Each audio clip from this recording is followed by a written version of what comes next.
โอ้ยฝ่าเอ้ยฝ่าห้องโยนยืนก้อยพ้นกังโกบซองเด้อละนะ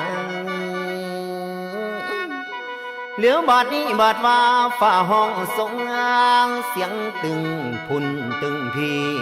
พี่หมอลำคิดหอดน้องน้ำตาย้อยแม่นยาวลง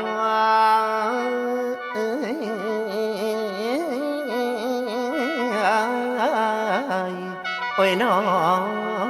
โอ้ยนาโอ้โอ้โอ้โอ้โอ้ยละนาง